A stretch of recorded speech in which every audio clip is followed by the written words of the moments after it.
Good evening. I will call the Emergency Management Advisory Committee meeting to order. In the spirit of truth and reconciliation, we acknowledge the town of Edson is located on Treaty 6 territory, the traditional and ancestral lands of the Niqawak, Saulteaux, Siksika, Piikani, Kainai, Dene, Nakota Sioux, and the Ipitimiwak Métis Nations. We honor the knowledge of this land, the elders and youth which gather here, and our ancestors who have gathered here for centuries.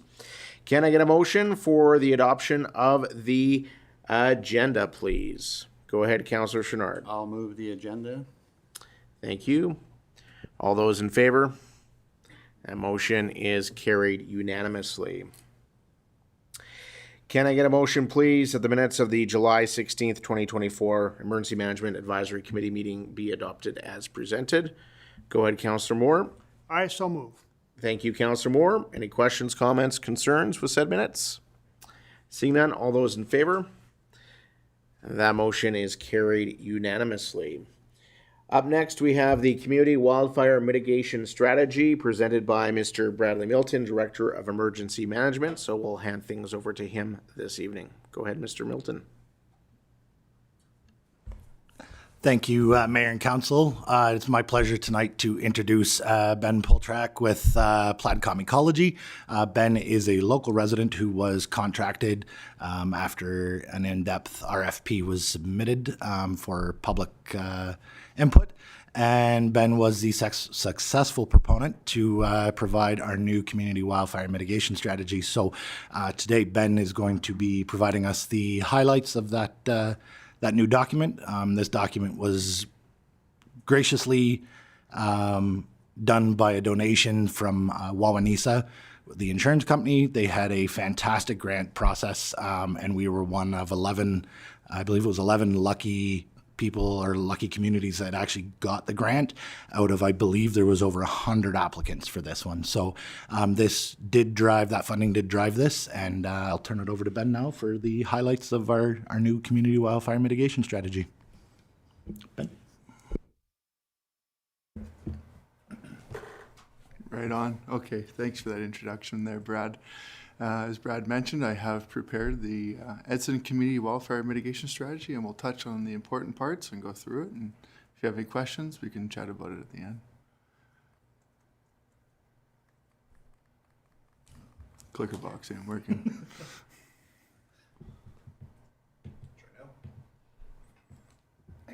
Right on. All right, so what is a community wildfire mitigation strategy? It's a document that helps the community assess local hazards, also identifies strategic investments to mitigate risk and promote preparedness within the community, facilitates discussions during the planning process to assist fire protection with fire operations, and assists with finding funding gaps for fuel mitigation projects.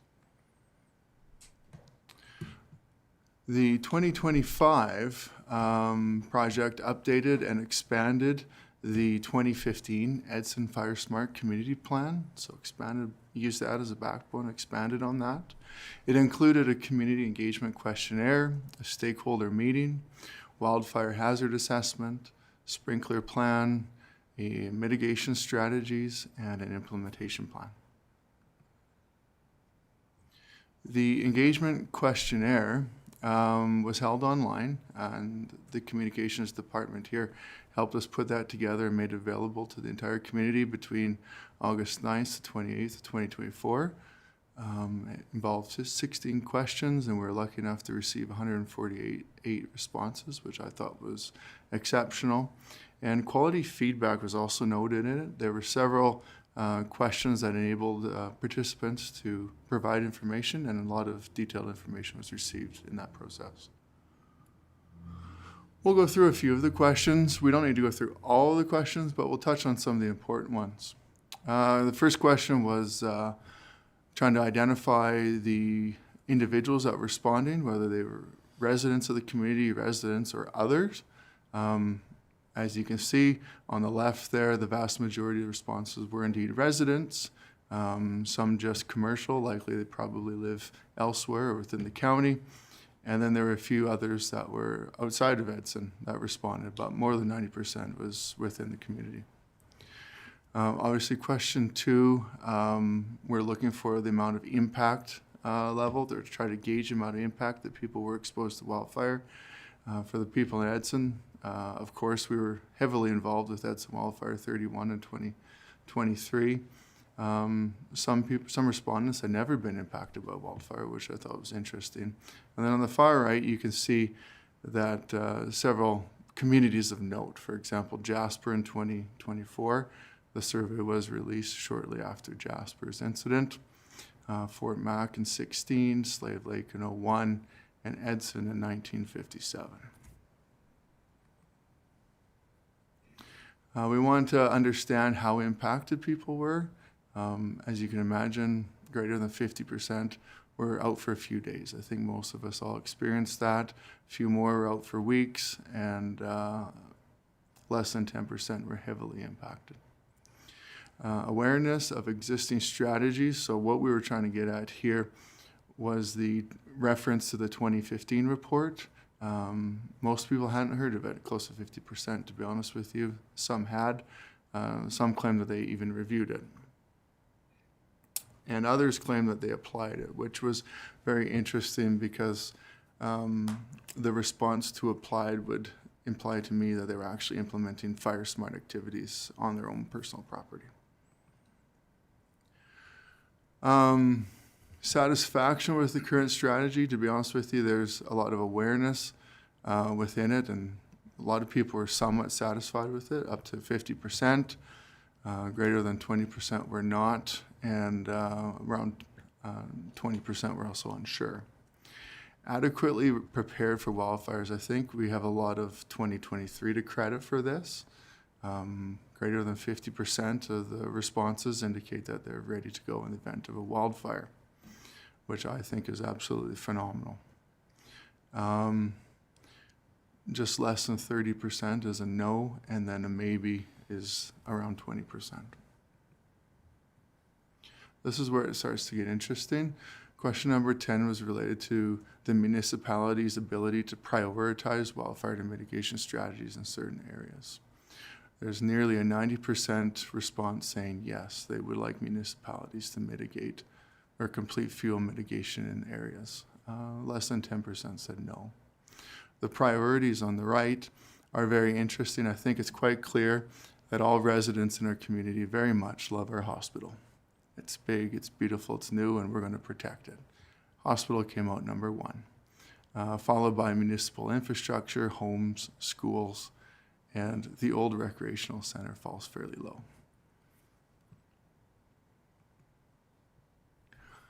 Some mitigation options that we threw out in the questionnaire was vegetation management within the town and park areas, and that scored quite high with around 60%. What also scored high is training the professionals, so that would be your fire department, emergency responders, also scored very high, greater than 50. Training of residents also scored very high. There's also support for vegetation management within yards and businesses, and community engagement, which i.e. is open houses, and then there were some others. Vegetation management options that we shared with the group were Fire Smart, which scored very high, 80%. It's quite popular. Likely the success of that is related to the success of the Fire Smart program within Alberta. Everyone's heard of it now many times, and many people are now implementing it. We also asked about Dozer Guard, i.e. a fire break essentially, and there is approximately 50% support for that type of an activity. Prescribed burning, we're around 40%. I know Brad and his group in Alberta Wildfire have done some prescribed burning here this year. I wouldn't be surprised, given the success of that event, I wouldn't be surprised if that number is actually quite higher now if we would redo that study. There's also a fair bit of support for livestock grazing, complete vegetation removal, vegetation management through herbicide, and there are a few others that individuals threw out there, some information, including mulching, education, homeowner funding, removal of debris, minimizing growth of trees. Our area of interest was focused within around Edson. Now, we started originally at the 2-kilometer buffer around the municipality. However, we felt the need to expand even further because we were able to identify some mitigation strategies within that 10-kilometer buffer zone, and we'll get into some of those. As you all are well aware, we're mostly private land to the north and east of our community, crown land to the south and the west, and that's also very important when it comes to mitigation. The weather data that we used to drive our wildfire science within this report was driven from Ansel Tower.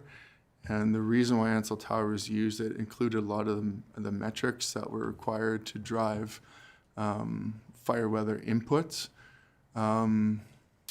So the weather data from Ansel is available from 1974 to 03.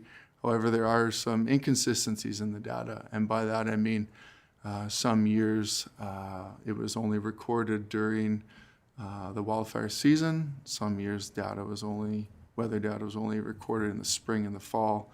And it is now a full-time permanent station, has been for about the last 7 years.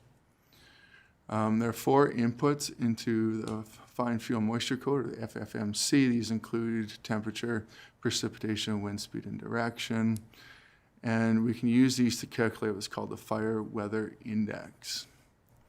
And you can see on the right, there are several graphs here, and we can go into a little bit if you want. The drought moisture code is the first one, the top left. That's basically a measure of the fuel loading in the forest surrounding our community and how that changes throughout the wildfire season. On the right, we have a wind rose pattern, which recognize the length and duration of wind. Our wind in the Edson area is primarily from the west. However, we also have it from the northwest, the southwest, and then a fairly significant amount from the east, southeast, northeast. Now, on the bottom right, there's 2 things that are fairly interesting to note. It's the calculated fire weather index. The blue is low hazard conditions, the red and yellows are high hazard conditions. And since 1974, based on Ansel weather data, it's quite prevalent that you can see our most extreme periods of the year are the first 2 months and essentially the last month of the wildfire season. So that would be April and May. We're quite familiar with. It's fairly dry around here, hazardous conditions, and then we tend to get a fair bit of precipitation throughout the middle of our season, and then near the end, hazard often spikes again until we start to accumulate snow.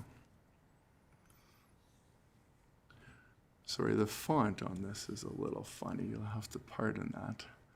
But we'll go into some tower analysis here.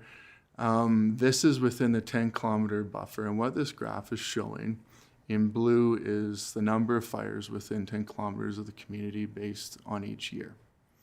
The red is showing the amount of hectares burned within that 10-kilometer buffer, and this is all done through GIS analysis. And the SSR is a seasonal severity rating. Basically, it's a numerical measure of the amount of effort required to suppress a wildfire. And you can see, well, we're all familiar with the year 23. There were a few fires within our 10-kilometer buffer. However, there was one fire that was very large. In fact, it was completely off the scale. Given the magnitude of it, I can understand why, or we can all understand why.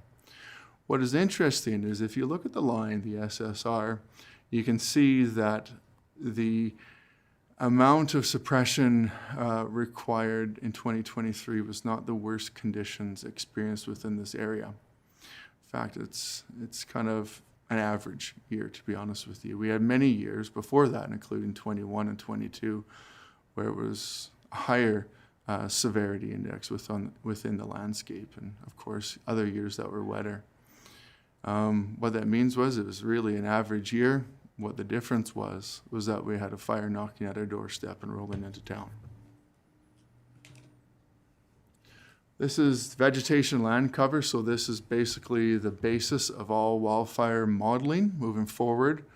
This data is collected from various agencies everywhere from Alberta wildfire to FMA holders, and once again you can see primarily that they're private land and agriculture to the north and the east, and then forested lands to the south and the west. Here's a historical map of wildfires, which I find particularly interesting for within our community. You can see, I wish I had a pointer. Is there a pointer in here? And now with the TV, it doesn't. I guess not. Okay, well, I'll just try to explain. We all know where Edson Wildfire 31 landed south of Edson, I believe. It's kind of on the right side. There's a finger that snaked in from the southeast. Right to the left of that is a fire that occurred in 1956, and this is referencing during that community engagement questionnaire. There was an individual who said he was impacted in 1957. Likely it was 1956, but in Edson, south of Edson, we had a very large wildfire south of us in 1956. I can remember my grandfather actually telling me stories about that back in the day. 1961, we had another wildfire that was to the south of us. And then there are a few others that are particularly interesting. Those two are really interesting. They all occurred in the spring. They all are coming from the southeast part of Edson, or the southeast corner of this quadrat. Other fires, there's some of 51, 1944, 42, 1998, there was a small one near Talisman, or now Pado gas plant, for example. So the area and the whole landscape is very active within this area, very active for various causes, human, lightning, and unknown. We have a lot of history of wildfire here, a lot.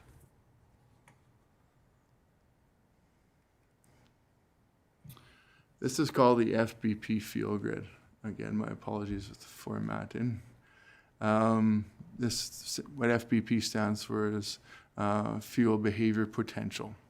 This is the map that takes the vegetation layers that we saw previously. It converts it into different fuel types governed by the Canadian Wildfire Science Department. So these different fuel types and fuel codes are what is used to drive fire behavior analysis on the landscape. This is the information that the logistics team is using during a wildfire to predict fire behavior as it's active. And this is the base layer that we use to predict the risk associated with Edson. And you can see a few things I guess I could touch on here. Primarily in the south, everything that's green is primarily coniferous forest, so that would be a C2 stand. Other areas that are more yellow or even orange are different fuel types. For example, the real light yellow is more of a grassland fuel mix. The orange is more a mixed wood, conifer, and deciduous fuel stand, so that's both M1 and M2 fuel grids. But we've also overlaid that 2023 wildfire. And you can see on the left is a 1956 fire. We still have a mixed wood canopy primarily. However, on the right of Edson Wildfire 31, we're still primarily coniferous forest. Vegetation was ground truth. After producing the FBP field grid and reviewing it, the reason it was ground truth, a lot of the vegetation data within this area is somewhat dated. The vegetation data within FMA holders is up to date because that's of interest to them. There's a lot of fuel around Edson that is data that is potentially up to 40 years old, for example. It would be beneficial to have that updated. This, if you take one thing from this entire presentation, it would be this map right here. This is what's called a landscape fire exposure model. So what we've done here, we derived it based on the FBP fuel layers. We've combined it with the conifer stands, and anything greater than 25% essentially got a 1. It's binary, either a yes or a no. And that was related to the hazardous fuels adjacent in each raster to it. From there, you can then calculate greater than 60% exposure, which has been classified as high. So high on this map is anything yellow, orange, and red. And this is becoming a fairly common model for wildfire science in assessing the amount of fire exposure risk on a landscape. You can see several important areas here. On the right-hand side, that primarily coniferous forest has a very significant, in fact, extreme level of landscape fire exposure. There are a few areas a little closer to home that we can identify as well. You can see the blue is Edson Wildfire 31, which can be expected with the change of field type. But right across the river, if I had a little pointer, I'd be pointing to the Wilmore Park area, for example. That's primarily a lodgepole pine stand, and that is also coming up as extreme rating. Another area is in the northeast corner of Edson. There's a large conifer stand in there as well, and that's coming up as extreme too. What else is coming up extreme is also the area around the golf course. There's a significant amount of conifer timber in there, and then a few other areas throughout. What we can do with this layer is then break it out into parcels of land. So what we've done here is broken it out into municipal parcels of land. These parcels of land are managed both by the town of Edson as well as Yellowhead County. However, what you can see is the amount of ignition exposure associated to each parcel. And we'll go into the prioritization on those fairly quick. We looked at wildfire exposure assessment, so i.e. the amount of radiant heat generated by fuel within 0.1 to 30 meters of structures. Within our community, there's no high to extreme rated properties. We took a look at exposure assessment short range spotting, which is fuel 0.1 meter to 100 meters of all structures. 6% of structures within our community were rated as high or high to extreme exposure ratings. The properties that you can see is rated high extreme are the orange and the brown color there. On the right, primarily those properties are kind of to the east of town, southeast, as well as the far north.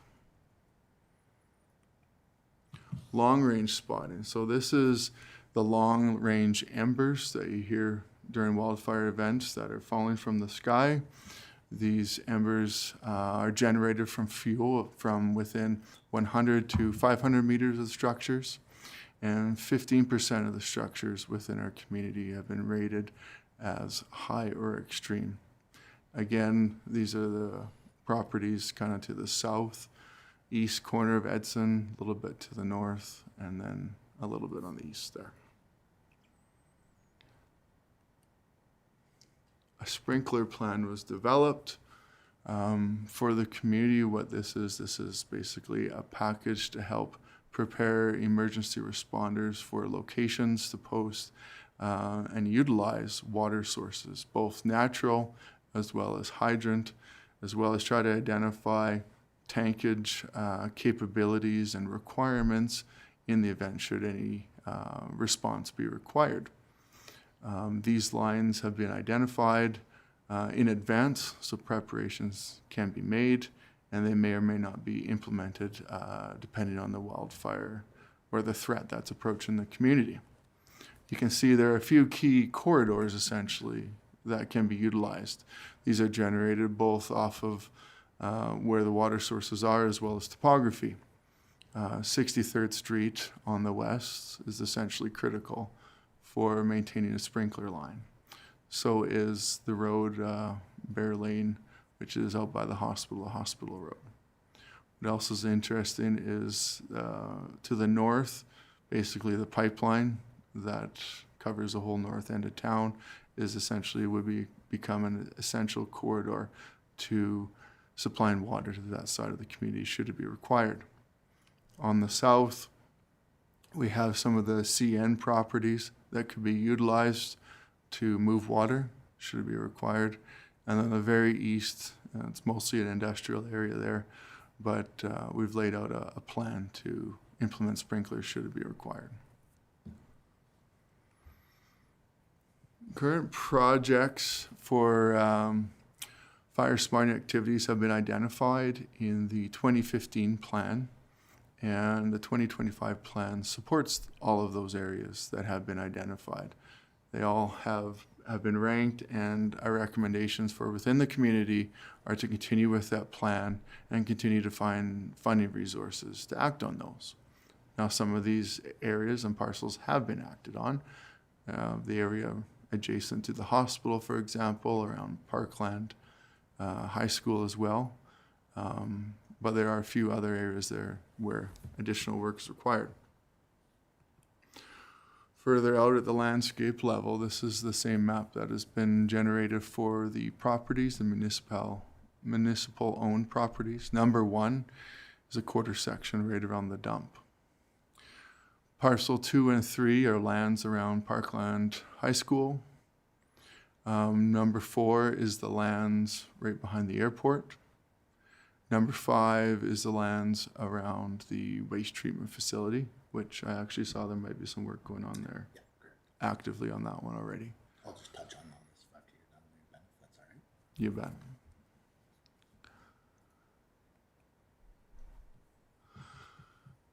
In addition, so we spoke about expanding our area of interest within that 10-kilometer buffer. We spoke about the ignition exposure risk that we have south of Edson. We looked to see what we can do to help us out in that regards, what kind of mitigation activities we can do. What we found south of Edson is that there's actually an existing former Canadian Northern Railroad line. That is an all-season permanent road. In fact, that road is existing.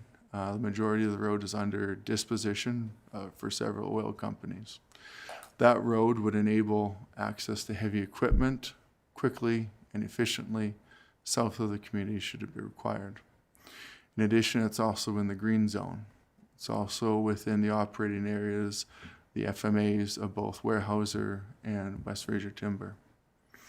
There would be support, and based on engagement during our stakeholder meeting, there's a significant amount of support to turn a potential fire access road into a fire guard south of the community, whereby operations could be staged, both with ignition specialists to partake in wildfire suppression efforts outside of the community to south of it before it gets to the community. Now, this road is currently impassable. In fact, during the 2023 wildfire, that was one of the problems that we had, is that we could not quickly get equipment back there. We were limited to aerial support activities, which are okay until smoke conditions become too dense that your aircraft are shut down. But right now there's a bridge out, and essentially it's very difficult to get equipment back there to cut dozer guards should it be required. If this road was a fire access road and opened when it's required, it would increase the ability of suppression efforts. Some recommendations from the community engagement section include build upon the existing community engagement portfolios. That includes the open houses. Stress the importance of Alberta Fire Smart initiatives, which the province of Alberta has done an excellent job with Fire Smart already. We need to continue doing that through social media messages. A lot of the responses indicated that their preferred method of communication was social media. They also want community stakeholder meetings with businesses and industry involved. They would like to see engagement of local contractors whenever possible and actively showcase Fire Smart activities in the community. Came out within that survey as well. What that means is activities like prescribed burning that was completed this spring, making those types of events visible to the community are really what we need to gain support for reducing that wildfire risk. Recommendations also include continue with the planned activities, expand Fire Smart into the larger landscape level identified properties, work with private landowners, and continue to source funding opportunities. And there's a recommendation of a South Fire Garden access road that would involve working with the current disposition holders or secure existing dispositions to secure a permanent fire access road, source funding opportunities to support this, restore the bridge over the Moose Creek, plan vegetation management activities with FMA holders, and upgrades to the road where required. Conclusion, we'll wrap it up real quick here. Again, continue with the existing fire smart activities, develop plans to expand fire smart activities on other municipal lands identified by the ignition exposure model, work with adjacent energy companies to secure the south fire access road, design a scope of work to restore the bridge across Moose Creek, expand the fire access road to the west and to the east, ensure continuity and egress for fire suppression efforts, plan and develop a 200-meter fire guard adjacent to the fire access road, collaborate with both West Fraser and Weyerhaeuser for fire guard funding, and continue to search for fire smart opportunities for the community. Questions? Chief Milton, do you want to supplement? Thank you, sir. What I'd like to just touch on with that with regards to the Fire Smart activities, we do continue to work on those Fire Smart activities. As most of you know, we were unfortunately denied this year for our free grant funding for a total of $200,000, but we continue to work on it. So what's been completed so far is the area on 48th Street where we've just dug up some of it, which is okay. But up to 18th Ave and behind 18th Ave on the north side of town, that was done because we did have some extra funding. That was part of our last funding stream. And we're working on other areas. We've also got potential that I've been working very closely with various industries such as CN and other private landholders to try to get them involved in conducting fire smart activities in and around their areas. So the things are coming along, things are happening, and we're going to keep working towards it. The other idea was that I believe it was point number 4 on that map was a bit of a fuel break. So when you look at our mapping for north of town and west of town, there is a continuous fuel or wick that we call that runs into that kind of north area by the airport.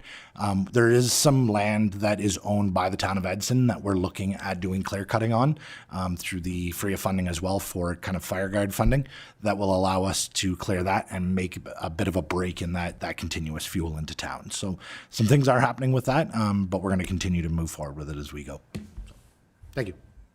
Thank you, Chief Milton. We'll open the floor to questions from council. Go ahead, Councillor Chachka. Thanks. Through the chair to Mr. Poltrak, thank you for your presentation. Definitely appreciate the detail that you put into that. My question's regarding around, and maybe administration can help with this too, regarding the fire break. So it's noted that it's mainly provincial land, but it's outside of the town of Edson. So I'm just curious, are we allowed, who takes the lead? Are we allowed to take the lead?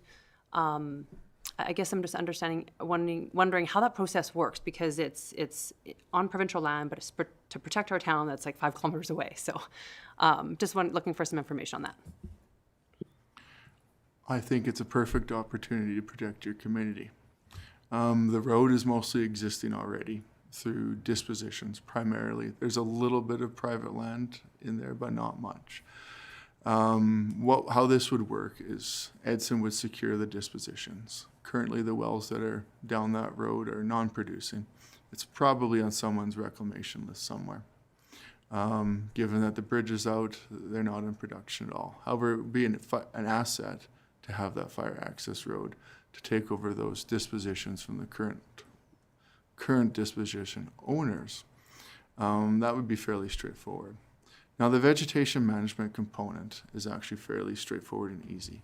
Both the FMA holders, Weyerhaeuser and West Fraser Timber, have FRIA dollars that are available for this exact type of project.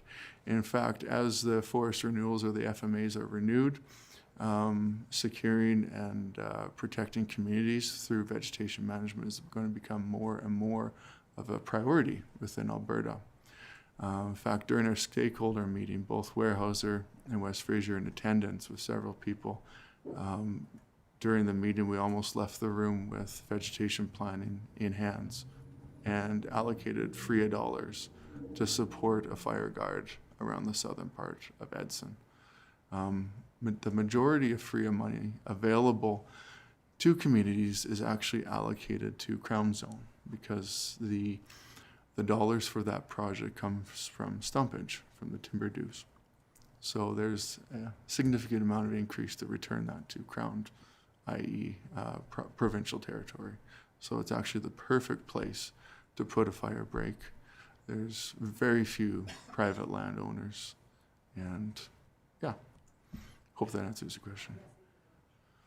Councillor Moore. Through the chair to Mr. Poltrak.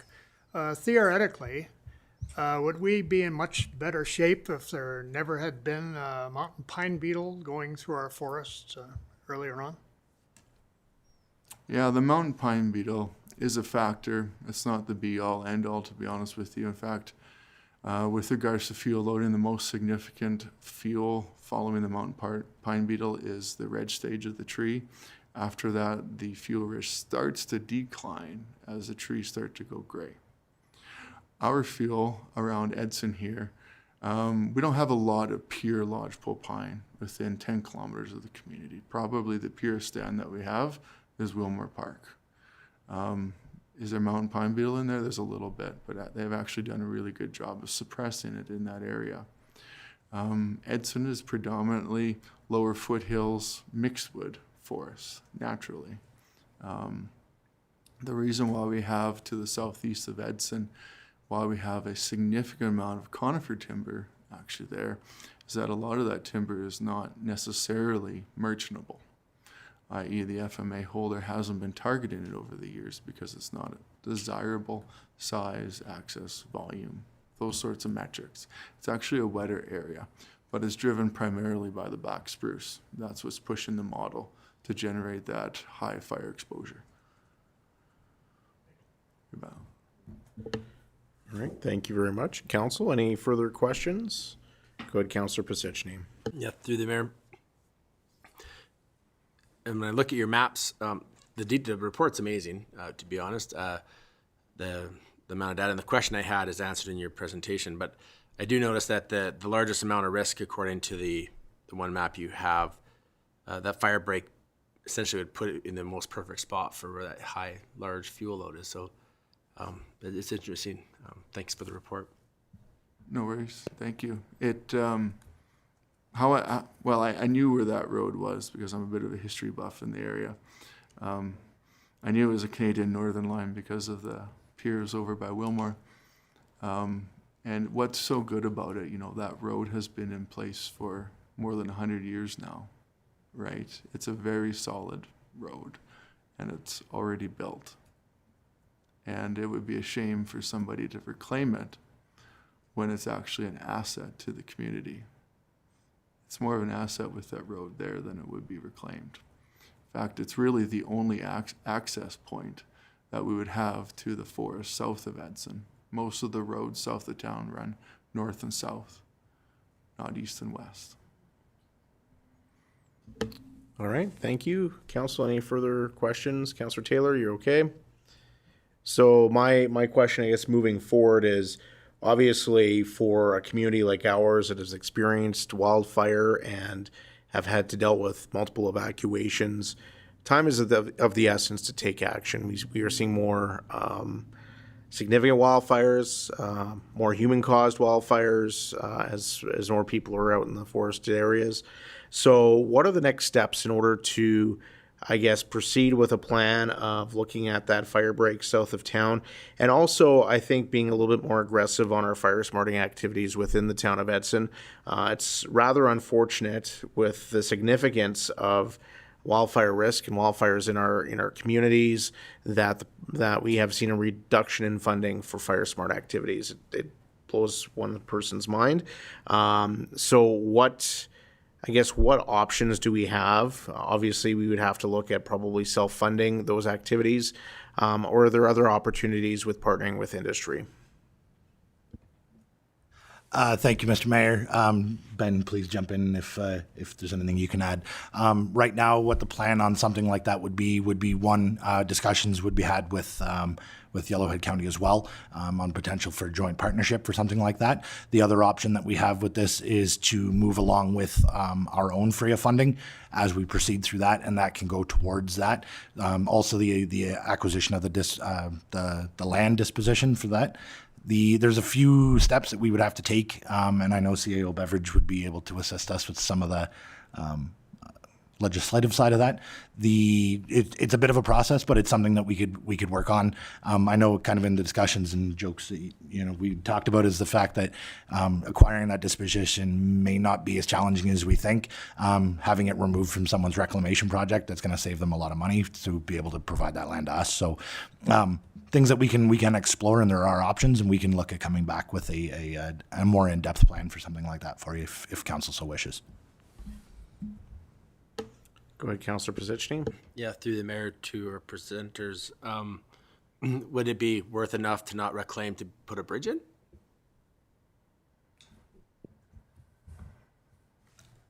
Through the chair to Councillor Posichny, I'm not sure on the cost of what a bridge would cost.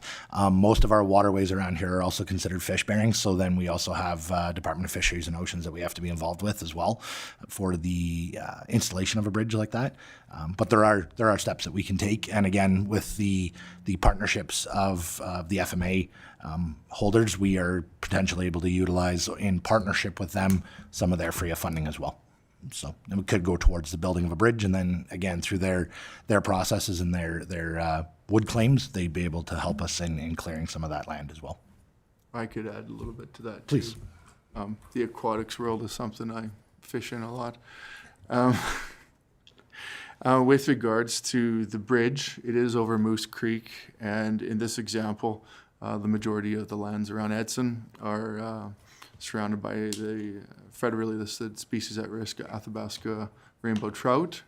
And there are several DFO programs actually designed to reinstall bridges like this, because bridges are the best case scenario for watercourse crossings within the province. Currently, the bridge is not in place. 4x4s are essentially driving through if conditions are right, causing a destruction in Athabasca rainbow habitat. So a single span bridge in this scenario would be a perfect project for some funding opportunities at the federal level that I am aware of currently.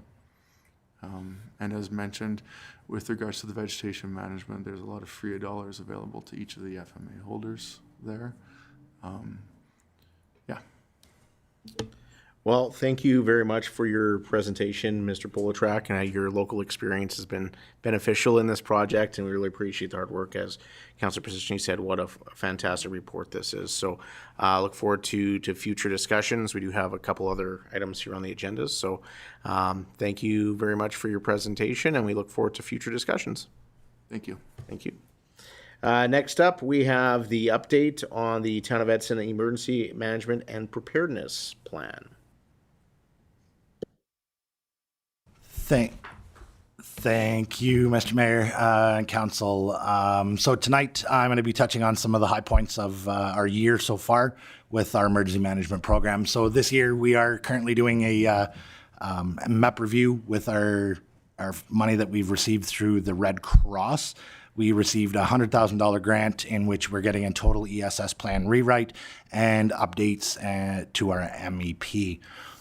Currently, through our process, we're also looking at all the AAR recommendations from the 23 wildfires and floods, and at that point, we're currently 83% complete with everything that's been recommended to us in those reports. I'll bring it up here shortly at the end with the Excel sheet that we have, and you'll see anything that's in green is currently completed. Anything in yellow, it will be done once the MEP and the ESS plan are received, and that should be received potentially within the next 2 to 3 weeks. I just earlier today received draft 2 of our MEP, so we're just going through that right now. Finally, orange is the stuff that is in progress, and discussions are being had with other municipal partners with regards to that. So it is coming along very, very well, and I am very happy with that. Training, we're working very hard on training, so we're working very much on a regional approach here. We've invited several of our partners, including Yellowhead County, Hinton, Jasper, MD of Greenview, or the town of Grand Cache there, Drayton Valley, Brazeau County, and the town of Whitecourt. All of us are going to be getting together, and we're working with our AEMA partners to provide regional training in which we're all going to take a turn hosting and have those seats open to to all of us to be able to participate in them. This here is just a quick list of some of the training that that the local partners have all signed up for. Drayton Valley is quite excited because they've had a new DEM, and same with their Brazeau County. They're trying to get some training done here right away. ICS 200 can also be taught in-house currently. I've managed to complete my ICS 200 instructors course, and will be taking 300 instructor in September, in which case we'll be able to conduct all 200 and 300 training in-house. So with that, our ECC staffing is doing really, really well. We've now fully identified Griffith Park Center with the help of Tanya Byers, to be able to utilize that building now as our main ECC. It does provide the best infrastructure. It's been newly updated and has the space to accommodate what we need for an ECC without impacting the main operations of the town if we have to still operate with business continuity. I've also joined part of the North Central All Hazards Incident Management team, and that's giving us more access to training and other counterparts that are just as trained if we need to. Currently, we have 18 identified staff within our ECC. There are others throughout the town that are staff, and potentially even some of our in-scope staff that are identified to fill support roles if required. Of those, 6 identified staff have also been set up for ESS, for Emergency Support Services, Emergency Social Services here in the town of Edson, and there are others identified as well for those support roles. Currently, we've received funding around the $40,000 mark for equipment upgrades. This includes having the Griffith Park Center wired for a plug-and-play generator, for a backup generator for the operation of our ECC. With that, also, we're getting some other additional equipment that will be on our standby cache for the activation of an ECC. With that, we also have about $80,000 to $100,000 for our ESS plan and an MEP review through Red Cross, and those will be wrapping up again by the end of July here. Currently, this is our ECC organizational chart. You can see that there are some people that have been dual identified in various positions, and this just goes with where they may fit the best, and we're trying not to have our staff that would be one single person identified and we have an emergency and everybody's gone on vacation. So what this also does is if we're in the middle of we'll say winter, when nobody's taking vacation and wants to be outside, we may have the capability to fully staff our ECC for upwards of 72 hours, completely self-sufficient, without having to worry about burning our staff out and being able to run on a 12-hour model here. So 8 a.m. to 8 a.m. shift, or 8 a.m. to 8 p.m. shift, and then an 8 p.m. to 8 a.m. shift, so we can maintain a 24-hour ECC if required. So currently we have myself as the DEM, Deputy Chief Joey Chirpin, and Manager of Enforcement Services Eric Christensen as the Deputy DEMs. We also have Mr. Bethgy and Ms. Hugerdijk as well Ms. Williams for our Information Officer and our IT. We also have Mr. Myers, Ms. Darling, and Mr. Larson as our safety officers, Ms. Tate and Ms. Fogarty as our liaison officers. We have 3 others identified for our operations chief, 3 for our planning chief, 3 for our logistics, and as well as 2 identified for our finance section. This, again, builds us that level of depth within our ECC. So Emergency Social Services, we're really working to grow this. Tanya Byers has been absolutely fantastic working with us. Tanya's kind of been designated as our ESS director. So Tanya's been taking the lead point for all things ESS, and her team has been absolutely fantastic in helping to build this up even more. We are currently exploring MOUs with other assisting agencies to help our residents. So things like having a standby plan with Red Cross, for example, or other NGOs, right?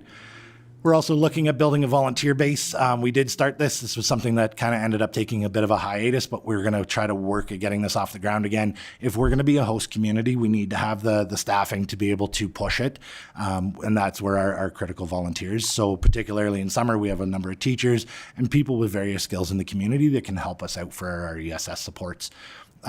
We're also working with businesses, which is going to be coming down the pipe here shortly, to have a piece launched on our website for all local businesses and community members. If they have something they can provide to the town, such as hotels, dozers, equipment, food services, catering services, anything that we can get them on a list. So we have complete understanding of what's available in the event of an emergency, and we have those broken down into various groups, such as food services. We can call on those community members quickly, establish an agreement with them, and then get them assisting us in the event of an emergency. With that, I'd like to give a big thanks to our FCSS and our CD team for all the provision of their ESS supports during the apartment fire that we experienced this year. They were invaluable, and they were a huge help for us with such a large issue going on. So thank you to them. Before I take questions, I'm just going to get Mr. Betchy to bring up the next sheet here for us, and then I will take some questions. Sorry, it's hard to go back and forth between sheets.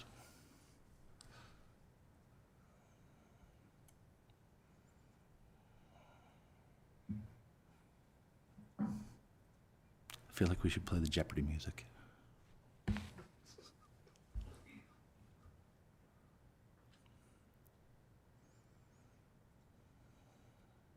All right.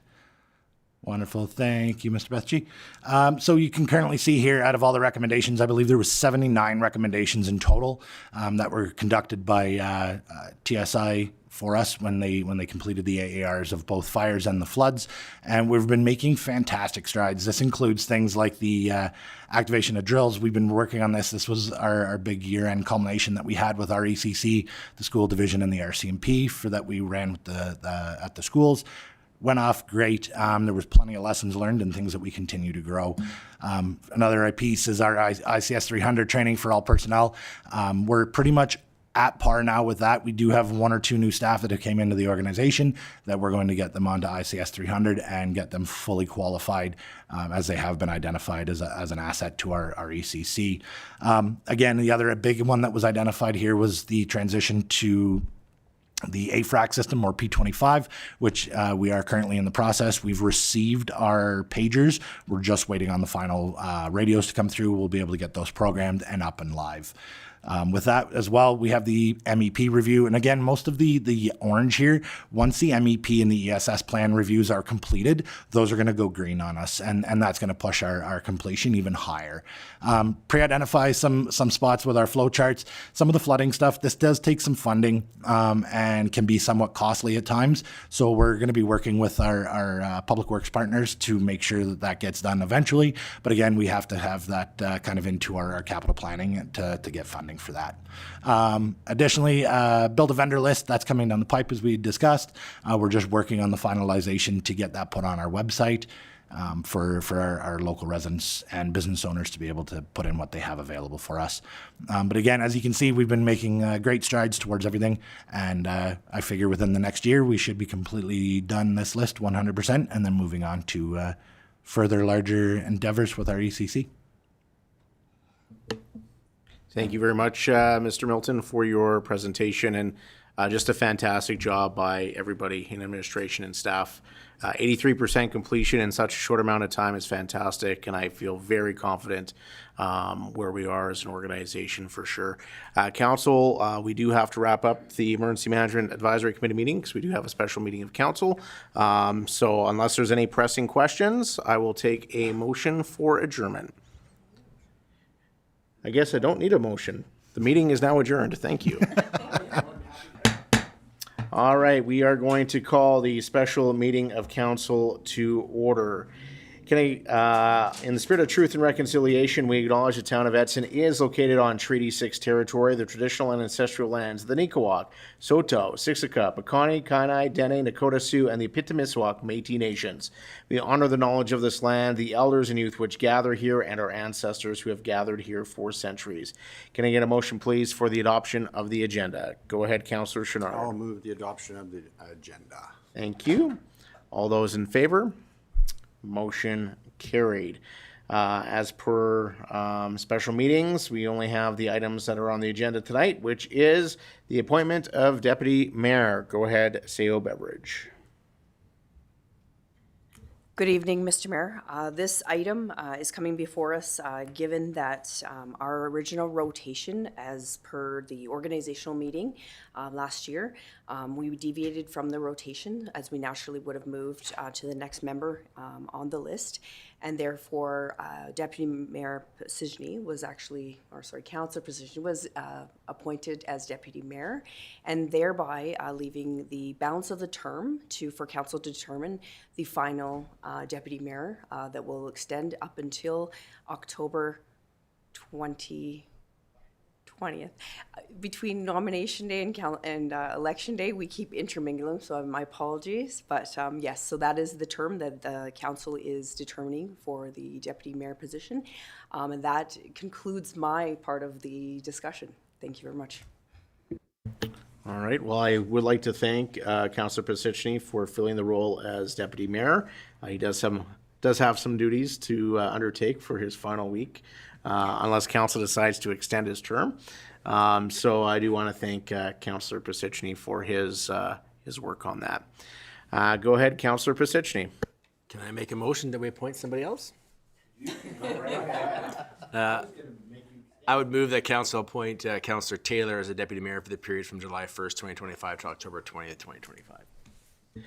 Thank you, Councillor Piscini. I guess, Councillor Taylor, do you accept said appointment? Thank you for that nomination, Councillor Piscini, and yes, I accept. Thank you. Thank you, Councillor Taylor. I'm probably going to have to vote against this. I'm kidding. Council, is there any comments, questions, or concerns? Councillor Piscini, do you have any words of wisdom for the incoming deputy mayor? All right. If he is approved, don't want to presuppose the question. All right. With that, I will call the question. All those in favor? That motion is carried unanimously. Congratulations, Councillor Taylor. And with that, we will close the meeting. I will call the Committee of the Whole meeting to order. In the spirit of truth and reconciliation, we acknowledge the town of Edson is located on Treaty 6 territory, the traditional and ancestral lands of the Nicoak, Saulteaux, Siksika, Piikani, Kainai, Dene, Nakota Sioux, and the Ipitimiswak Métis nations. We honor the knowledge of this land, the elders and youth which gather here, and our ancestors who have gathered here for centuries. Can I get a motion, please, that the agenda for the June 24th, 2025 Committee of the Whole meeting be adopted as presented? Go ahead, Councillor Chenard. I'll move the adoption of the agenda as presented. Thank goodness we have you here this evening. All those in favor? That motion is carried unanimously. Can I get a motion, please, that the minutes of the June 10th, 2025 Committee of the Whole meeting be adopted as presented? Go ahead, Councillor Moore. I so move. Thank you. All those in favor? That motion is carried unanimously.